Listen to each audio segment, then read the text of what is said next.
So this is the embarkation or gearing up at Gulfport, Mississippi. Yes. Embarkation. We received notice that uh, we received notice that the bulk of our battalion, or what we called a heavy air det, was going to be mobilized for active duty and sent overseas. Didn't tell us where. They're just like, get ready, you're going, and that was all they told us. So, long story short, um, everyone from the Akron Reserve Center shows up at the airport same day, and this is after 9/11. You're not allowed to go to the departure gates at the airport unless you're a ticketed passenger. Well,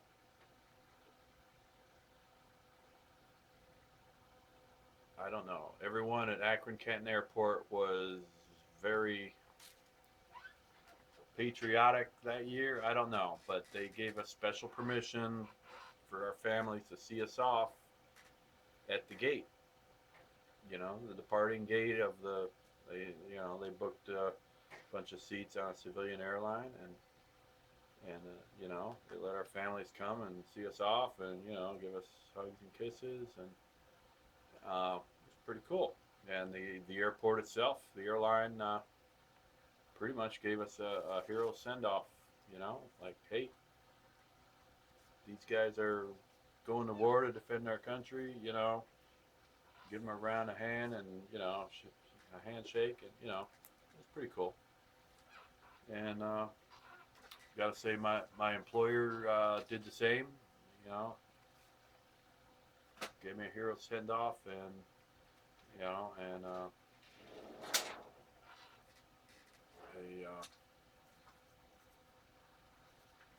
gift basket full of coupons, and a big check. To cover expenses for the kids while I was away. So then we arrive in Gulfport, and the other portions of our air duct arrive, and we are intensely getting ready for active duty. They want us. Navy standards are you got to be able to run a mile and a half in a certain minimum amount of time, and you got to be able to do a certain number of push-ups and sit-ups, blah blah blah. They're like, we're going to war, and and we're working for the Marine Corps, so Marine Corps minimum is 3 miles running. So we want you guys fit for running three. If you guys can't keep up with the Marines, you're gonna get captured. So anyhow, they kind of upped the ante, So for the first time in my life, I'm running 3 miles instead of a mile and a half, and doing a whole lot of marching and formations. First time since boot camp, and we're getting some additional military training, and um,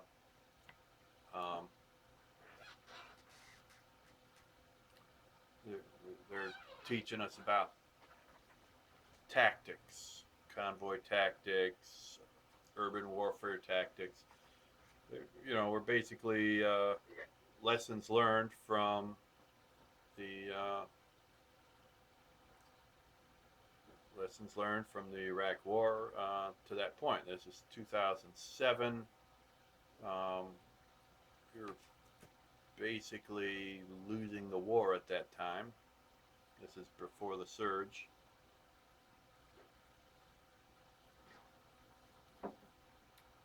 So we discussed convoy tactics, and how to avoid IEDs, and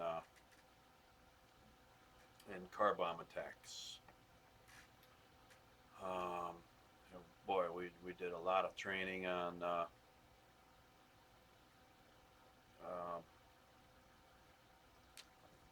house clearing, you know, the kind of stuff you see on NCIS and CSI. You know, where you send a group in, and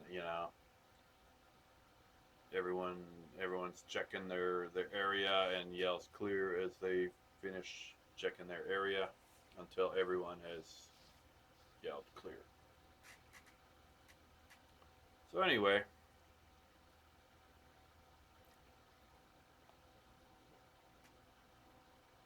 we we transitioned into desert camouflage uniforms. We had a whole lot of training in a short time, and eventually they packed us all in a big airplane and flew us over to Kuwait. And once they closed the doors of the airplane, and the plane was about ready to take off, they finally told us where we were going.